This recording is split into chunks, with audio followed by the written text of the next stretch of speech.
N'hésitez pas à liker la vidéo si elle vous plaît et si vous êtes nouveau sur la chaîne, n'oubliez pas de vous abonner et d'activer la notification pour ne rater aucune de nos prochaines vidéos. On commence.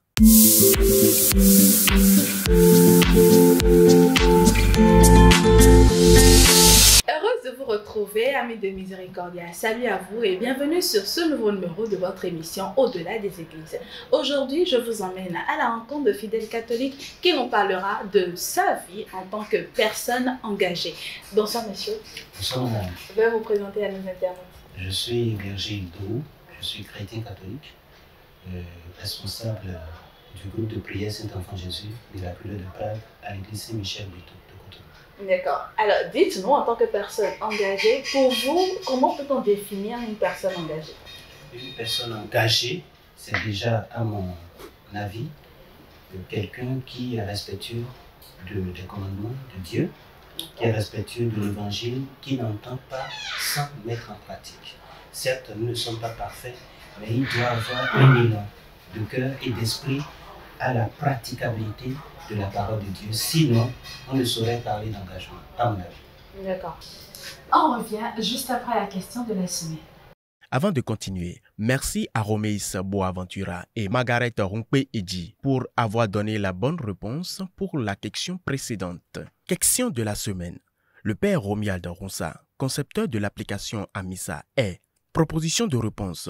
Le curé de la paroisse Saint-François d'Assise d'Agbanto, le vicaire de la paroisse Saint-François d'Assise d'Agbanto, l'administrateur de la paroisse Saint-François d'Assise d'Agbanto. Écrivez-nous en commentaire la bonne réponse suivie de votre numéro de téléphone et nous vous donnerons à la suite de l'émission prochaine les 3 premiers gagnants. À vous le clavier donc. Bonne chance à vous et à très bientôt sur Miséricordia. Personnellement, en tant que fidèle engagé, qu'est-ce qui caractérise votre vie de foi?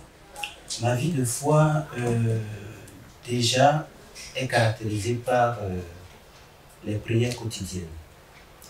Parce que, aussi bien à domicile que dans mon groupe.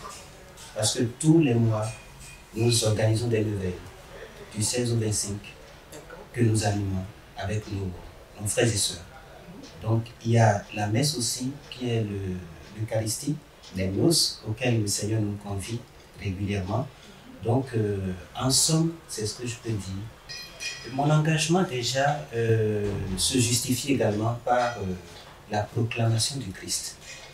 En ce sens que je ne reste pas un instant sans parler de façon subtile à mes voisins dans mon environnement média et immédiat. Je ne passe pas inaperçu par rapport à la proclamation du Christ. Et je m'en vais vous souligner que par la grâce de Dieu, ce faisant, un musulman, heureusement, a commencé par aller à l'église, de par la manière dont je lui parle de cet enfant Jésus notamment. Il a commencé par fréquenter l'église catholique et pour le séduire, comme il m'a informé du décès de son père, je demande chaque 27, les 27 de chaque mois, je demande une messe de délivrance de l'âme de son papa, messe à laquelle il se trouve obligé d'assister. Vous voyez, en plus de cela, toujours sur cette même lancée, il y a une famille musulmane qui m'a complètement adopté et qui ne sont pas loin d'ici. Donc je pense que ce sont des actes concrets pour quand même ramener, pour convertir les gens. C'est déjà un beau témoignage que vous venez de partager avec nous là. Et est-ce que vous avez une autre expérience qui vous a marqué, que vous aimeriez partager avec nous? J'ai beaucoup d'expériences qui m'ont toutes marqué, les unes que les autres, et devant lesquelles je me sens tout petit, tout ému, parce que j'ai souvenance qu'un jour, un père m'a appelé, un père capucin, un prêtre, et je suis allé le rencontrer. À ma grande surprise, il me dit que quand il célèbre la messe, et quand il prie, que le Seigneur lui recommande de me voir et de me confier ses problèmes, afin que je les soumette à cet enfant Jésus, pour qu'il puisse avoir satisfaction. J'avoue que ce jour, j'ai tellement été touché et surpris que quand j'ai quitté le prêtre, la première personne que j'ai appelée, c'est ma maman. Parce que j'étais vraiment dépassé et je lui ai expliqué ce qui venait de se passer. et à elle de me dire d'obéir, que c'est une grâce. Et toutes les fois que je soumets les intentions à cet enfant Jésus, les témoignages sont légion. Ce n'est pas de l'orgueil, c'est parce que vous m'avez posé la question. Oui. Parce que ce sont des témoignages que je n'aime pas faire d'ordinaire, pour ne pas tomber dans l'égoïsme. Oui. Je reçois ici des prêtres, et je me rappelle que le 1er mars 2020, un curé m'a rendu visite ici, et vers 17h, il me faisait comprendre qu'un jour, il m'avait confié une intention, et qu'il me l'avait confiée pas dans la certitude d'être satisfait en retour, mais qu'à sa grande surprise, il a eu la réalisation rapide, et mieux, qu'il a eu la révélation que c'est cet enfant Jésus qui a exaucé cette intention-là. Et il partait, il est resté de 17h aux alentours de 22h. Quand il partait, il m'a remis encore 4 nouvelles intentions, dont une concernant sa maman. Donc ce sont des moments forts, ce sont des moments inoubliables. Je rectifie toujours en disant que moi je ne suis qu'un canal simple par lequel cet enfant Jésus, le roi de gloire, passe pour donner satisfaction aux personnes. Voilà. Donc l'enfant Jésus, c'est lui le docteur de l'impossible, le docteur des docteurs. C'est lui le Seigneur qui réalise ce qui dépasse lui-même. D'accord. Alors, à vous écouter, j'ai bien envie de m'engager dans le groupe Cet enfant Jésus de Prague. Mais déjà, il y a des personnes qui n'aiment pas tellement s'engager dans des groupes parce qu'elles supposent que ce sont des obligations contraignantes, il y a des responsabilités contraignantes, ou même parce que des fois, elles ne voient pas l'utilité d'être une personne engagée. Que pouvez-vous dire à ces personnes-là?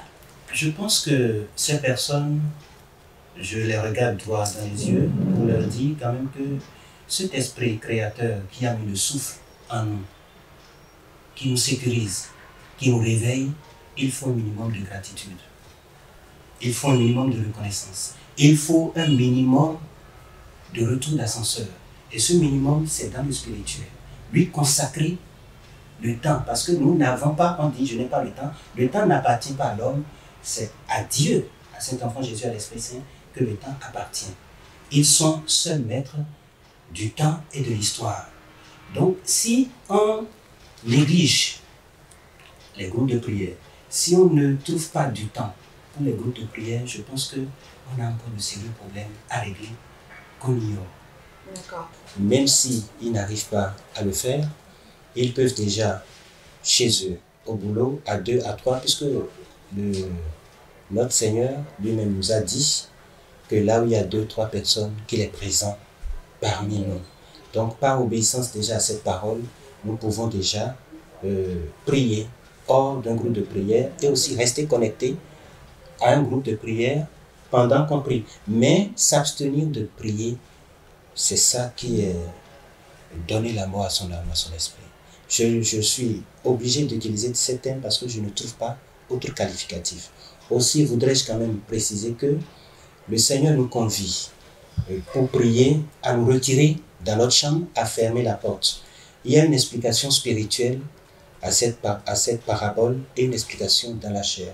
L'explication spirituelle, déjà dans la chair, c'est que nous allons nous retirer dans le silence.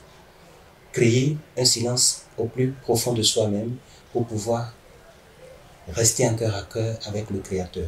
Mais l'explication spirituelle, c'est qu'il arrive des circonstances où, momentanément, vous avez besoin de faire une prière donnée, mais l'environnement dans lequel vous vous trouvez est bruyant. Oui. Et là, quoi faire? Là, vous créez psychologiquement le silence. Le bruit, à cet instant où vous vous connectez au Christ par la prière, vous faites tout pour que vous-même, vous ne sentiez pas ce bruit-là. Il y a du bruit autour de vous, mais vous ne percevez pas, parce que vous êtes déjà en esprit. Vous créez votre calme intérieur. Merci. Voilà. Donc, c'est un peu ça. Dans une ville comme Cotonou ou ailleurs, vous comprenez que Il faut vraiment le calme tout... D'accord. Une dernière question avant votre mot de fin. Vous disiez tout à l'heure que nous devons rester connectés à Dieu, nous devons assister à l'Eucharistie, participer à l'Eucharistie, prier et tout ça.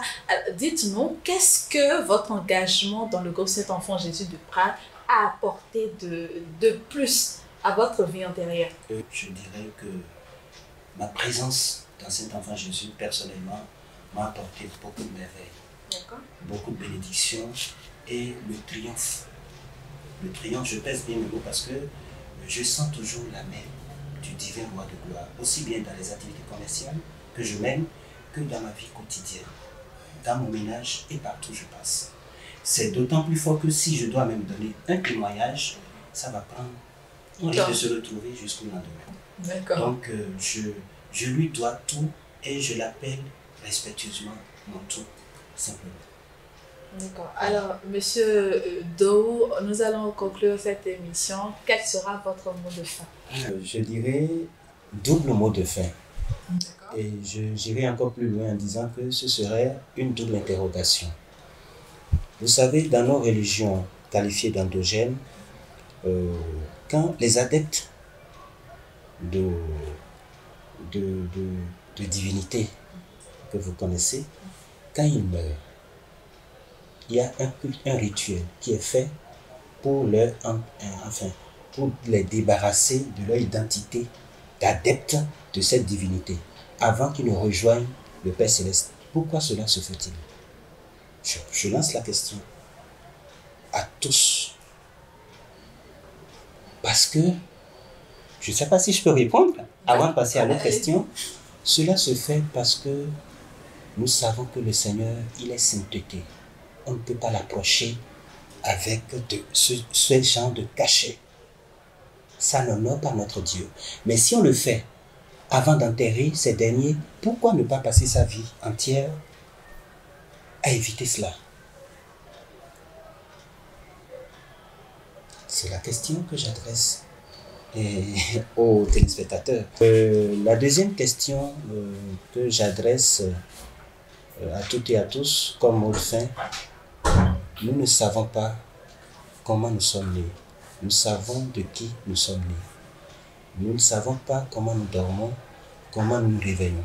Nous sommes conscients qu'il y a un souffle de vie, renouvelé par un créateur en nous. Si nous ne placions pas une confiance entière en ce dernier, à qui irions-nous mettre notre confiance? Ce serait du leurre, tout simplement. Merci, Monsieur Dou, pour votre disponibilité. Merci pour le partage. C'est moi. Chers amis de Miséricordia, voilà qui met un terme à ce numéro de notre émission Au-delà des Églises, que je vous remercie d'avoir suivi. Merci au Père Stanislas Amoussou et à son équipe technique. Merci à Francis Toussuyevo, à Kaber Mpati. Merci à Sinel Koublemon, à M. Gustave Sanon. Et merci également à vous, internautes, qui nous avez suivis. Et surtout, n'oubliez pas de répondre à la question de la semaine. Si vous souhaitez participer à un numéro de Au-delà des Églises ou faire un don à Miséricordia Audiovisuel Service, il vous suffit de composer le 91 21 34 34.